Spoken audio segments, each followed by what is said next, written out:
मोहम्मद यूनिस ने जो है एक टीवी इंटरव्यू में जो है कुछ बातें कही हैं। उन्होंने ये जताने की कोशिश की है कि बांग्लादेश में जो भी कुछ हो रहा है वो उसका इंटरनल इशू है और इंडिया जो है इंटरफेयर करने की कोशिश ना करे। शायद उन्होंने इस बात को इसलिए कहा क्योंकि भारत ने बातचीत की पहल की है या जब 5 तारीख को गृह मंत्री अमित शाह ने जब उच्च स्तरीय बैठक बुलाई थी, उसके बाद ही उनका ये बयान इस तरह का सामने आया। तो क्या बांग्लादेश अब भारत को आंखें दिखाने लग गया है? अगर देखिए, आंखें दिखाना तो उसके पीछे कौन सी बड़ी पावर्स है, कहां से उसको ये हिम्मत मिल रही है? यूनुस की कोई ताकत नहीं है अकेला वो करे। उसको बैकिंग बिल्कुल अमेरिका की है, उसको बैकिंग आईएसआई की है, उसको बैकिंग चाइना की है। जी, इस केस में ये तीनों एक है, क्योंकि इन सब का दुश्मन इंडिया है, क्योंकि India is a growing country. लेकिन इंडिया की लीडरशिप काफ़ी स्ट्रॉन्ग है और इंडिया ने बिल्कुल ठीक एक्शन लिया है अभी तक। हमने उनको रिक्वेस्ट भी की है हमारे हिंदुओं के ऊपर अत्याचार ना हो, और बांग्लादेश के चाहे फॉरेन मिनिस्टर हो गए या उसके आर्मी चीफ हो गए या यूनुस को, उसको बताया गया है। जब हालांकि मोदी जी ने कहा कि उसको विश किया, कॉन्सुलेट किया, तब ये भी कहा कि हमारे हिंदुओं का और माइनॉरिटीज़ का ख्याल रखा जाए। लेकिन अभी कितने दिन वेट करेगी इंडियन गवर्नमेंट, ये $1 मिलियन क्वेश्चन है। लेकिन किसी भी हालत पर वहाँ पर जो हिंदुओं पर अत्याचार हो रहा है उसकी सीक्रेट इन्फॉर्मेशन इंडिया के पास आनी चाहिए, क्योंकि मुझे लग रहा है कि वो मीडिया को उन्होंने कंट्रोल कर दिया है और सारी बातें आ नहीं रही, लेकिन अत्याचार हिंदुओं पे हो रहा है। ये इन्फॉर्मेशन आना बहुत ज़रूरी है। अगर हम कनाडा में और पाकिस्तान में टेररिस्ट को मार सकते हैं तो यहाँ इन्फॉर्मेशन नहीं आ सकती? जी, तो ये बिल्कुल आ सकती है। तो गवर्नमेंट को स्ट्रॉन्ग स्टेप लेकर के अपने इंट्यूटर्स वहाँ भेजने होंगे और एग्जैक्ट रिपोर्ट वहाँ से आना बहुत जरूरी है। जी, बिल्कुल। और स्ट्रॉन्ग एक्शन लेना होगा। और जी, देखो, मोहम्मद यूनुस को शायद ये बात भी नहीं भूलनी चाहिए कि बांग्लादेश का इंटरनल मैटर ही अगर होता तो 1971 के वॉर में जो भारतीय सैनिकों ने वहां पर जो है मुक्ति वाहिनी के साथ मिलकर के जब उसको आजाद करवाया, Yes. हजारों भारतीय सैनिकों ने अपनी शहादतें वहां पर दी। जानते क्या बांग्लादेश उसको आज भूलने लग गया है और फिर उसको आज याद आ रहा है कि हमारा ये इंटरनल इशू है? इंटरनल इशू शायद ही तब तक होता जब चीजें अंदर चल रही होती। Yeah. अभी तो हालात ऐसे हो गए कि 4000 किलोमीटर की जो सीमा रेखा है भारत Yes. बांग्लादेश की, वहां पर जो है बड़ी संख्या में लोग भारत में आने को तत्पर हो रहे हैं। उसको बांग्लादेश कंट्रोल नहीं कर पा रहा, वहां की आर्मी नहीं कंट्रोल कर पा रही। Yeah. तो इस पर जो है बांग्लादेश को आप क्या कड़ा संदेश आप देना चाहेंगे और क्या इस तरह की हालत ये यूनुस को वो जो वॉर मेमोरियल वहाँ बना है, जहाँ 71 वॉर के जनरल न्याजी और जनरल अरोड़ा साइन करते हुए वो स्टैचूज हैं, जवान पीछे खड़े हैं, उनको भी वो तोड़ रहे हैं। ऐतिहासिक चीज़ है। यो शायद यूनुस उस बात को भूल गए कि जैसे आपने कहा, हजारों हमारे जवानों ने शहादत दी है और 93,000 प्रिजनर्स ने सरेंडर किया है। इतना बड़ा सरेंडर सेकंड वर्ल्ड वॉर के बाद कभी हुआ नहीं है। और टाइम टाइम पर इंडिया ने बांग्लादेश की फाइनेंशियली, इकोनॉमिकली, मटेरियल वाइज मदद की है। हमारे पास सिर्फ जूट और वगैरह ये है, डायमंड वहाँ पर, और बाकी क्या है? सारे का सारा इंफ्रास्ट्रक्चर, सारे का सारा मटेरियल, खाना, इवन यहाँ तक कि जो है ना चावल और नमक इंडिया से जाता है पूरी इकोनॉमी के लिए। जब जब वहाँ रुकता है तो इंडिया सपोर्ट करता है इसको। अभी भी $500 मिलियन कुछ पहले इंडिया ने दिया था। शेख हसीना चाइना गई, चाइना से खाली आ गई, क्योंकि चाइना को पता है कि इसके देने पर कोई फायदा नहीं है। उस टाइम में अगर शेख हसीना थोड़ी सी चालाक होती तब थिंग्स वर डेवलपिंग। चाइना को पता था कि ये कुछ दिन की मेहमान है, अदरवाइज चाइना ने बांग्लादेश को पक्का सपोर्ट करनी थी। तब भी शी डिड नॉट अंडरस्टैंड कि चाइना ने आपको टाइम से पहले क्यों वापस कर दिया। चाइना गई थी नहीं। तो इसलिए ये सारी सिचुएशन देखते हुए बांग्लादेश की सिचुएशन बहुत क्रिटिकल है। इंडिया को इंटरफेयर करना होगा बियॉन्ड डाउट। यूनुस की आवाज़ के इंटरनल मैटर है, ये इंटरनल मैटर नहीं है, ये डायरेक्ट इम्पैक्ट है इंडिया की सिचुएशन के ऊपर। जी बिल्कुल सर, यहाँ पर आप इंटरफेयर की बात कर रहे हैं। इंटरफेयर करने के लिए सिर्फ एक बहाना हिंदू नहीं हो सकते वहां के। Yeah.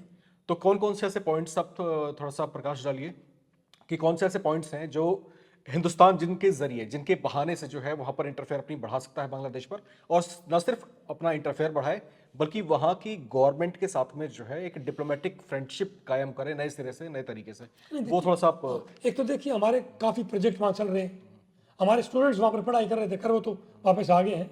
तो जितनी ग्रांट इंडिया ने दी है, कुछ पहले वहाँ डेवलपमेंटल प्रोजेक्ट चल रहे हैं, क्या वो सारे के सारे स्टैंड स्टिल हो जाएंगे? अगर हम वहाँ का पानी रोक देंगे, बिजली रोक देंगे और खाना भेजना बंद कर देंगे, बांग्लादेश भूखा पड़ेगा।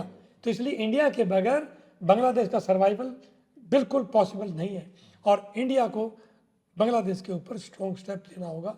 ये मेरा रिक्वेस्ट होगा सरकार से। लेकिन सर इस फैक्ट को हम भुला भी तो नहीं सकते ना कि जैसे मान लीजिए कि अब तक के जो हालात थे वहाँ, जब तक शेख हसीना सत्ता में थी, तो भारत पर काफी हद तक बांग्लादेश डिपेंड करता था। Yeah. लेकिन अब चर्चाएं हैं कि अब जो है, क्योंकि चाइना भी दाने डाल रहा है, इधर से अमेरिका ने भी कुछ दाने डालने शुरू कर दिए हैं। दोनों बड़ी इकोनॉमीज हैं भारत से, और हो सकता है कि बांग्लादेश को जो है वहां से कुछ बेनिफिट दिख रहा हो भारत की तुलना में। Yeah. तो यहाँ पर अब भारत का स्ट्रेटेजिक पॉइंट क्या रहना चाहिए और किस तरीके से अपने आप को मजबूती से इस रीजन में वो काम कायम मिस्टर आप देखिए, पाकिस्तान को चाइना और अमेरिका दोनों घास डाल रहे हैं। पाकिस्तान से ज़्यादा गरीब देश और रोग स्टेट वर्ल्ड में शायद कोई नहीं हो। अभी मलक्का स्टेट से जो हम एंटर करते हैं इंडिया में, वहाँ चाइना भी मलक्का स्टेट पा सकता है, बट इंडिया की वहाँ पोस्ट है। तो इसलिए इंडिया वहाँ स्ट्रॉन्ग है, चाइना को ये ट्रेड रूट ज़्यादा इस्तेमाल नहीं करने देगा। बट अगर इंडियन आर्मी या इंडियन नेवी ने स्ट्रॉन्ग स्टेप नहीं लिए इंडियन ओशन के अंदर, तो you are right, American base Diego Garcia में है ही, अमेरिकन मूवमेंट और चाइनीज मूवमेंट वहाँ बढ़ जाएंगे। लेकिन मालदीव में क्या हुआ? इंडिया तो विड्रॉ कर गया था, आज क्या हुआ? वही मालदीव इंडिया के पीछे घूम रहा है, वही नेपाल इंडिया के पीछे घूम रहा है, वही श्रीलंका इंडिया के साथ आ गया।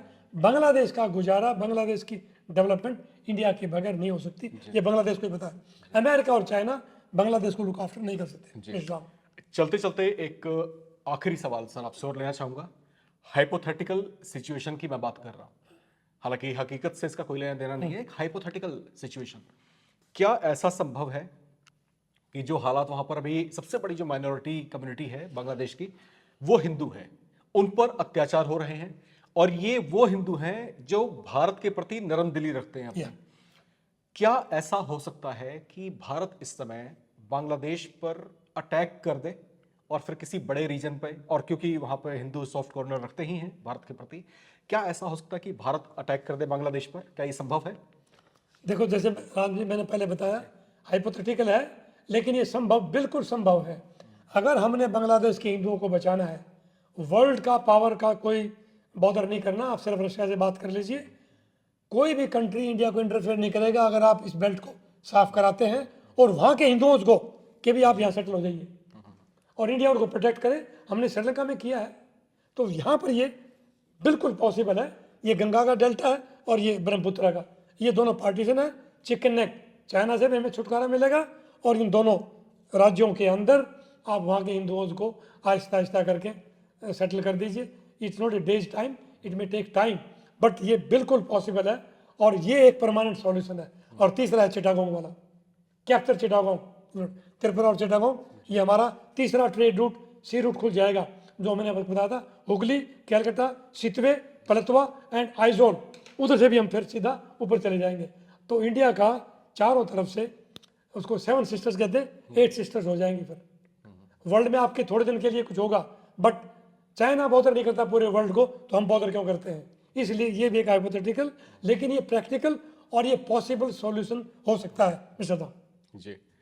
तो ये थे भारतीय सेना के retired major general Ranjit Singh साहब, जो जितने दिलेर अपने करियर में रहे हैं उतनी ही दिलेरी की बातें भी कर रहे हैं। इनका कहना कि भारत को इस समय जो है बांग्लादेश पर अटैक कर देना चाहिए, और ऐसा माकूल वक्त भी है और समय की दरकार भी है, क्योंकि वहां पर जो हिंदू कम्युनिटी है, जिनके ऊपर इस तरह के अत्याचार चल रहे हैं, जिनको रियून करने की कोशिश की जा रही है, जिनको खदेड़ने की कोशिश की जा रही है, उनके लिए एक पर्टिकुलर रीजन पर अगर एक्वायर किसी तरीके से किया जा सके, भारत अपने फेवर में कंडीशंस को कर सकता है। लेकिन कुछ दिलेरी भरे कदम उसको उठाने होंगे, कुछ दिलेरी भरे जो है डिसीजंस यहां पर लेने होंगे। बहुत सारी चीजें हैं, चीजें हाइपोथेटिकल हैं, लेकिन इसको हम नेग्लेक्ट नहीं कर सकते, कितनी इंपॉर्टेंट भी हैं। क्योंकि और अमेरिका और यहाँ पर हमने चाइना की भी बात की, किस तरीके से जो है वेस्ट बंगाल माफ कीजिएगा, जो बांग्लादेश का जो रीजन है, उसको जो है एक स्ट्रेटेजिक पॉइंट के तौर पर अमेरिका भी यूज करना चाहता है और चाइना भी। तो भारत पीछे क्यों रहे?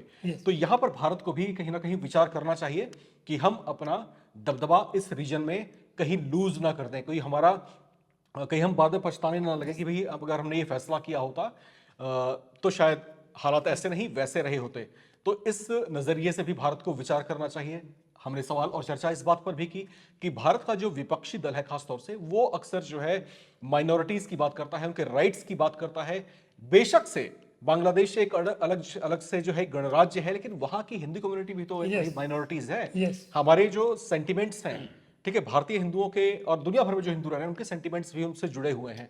तो यहां पर जो है इनकी जो चुप्पी है, आखिर वो चुप्पी क्या बयां कर रही है, ये भी बहुत सारे सवाल अपने आप में पैदा करती है।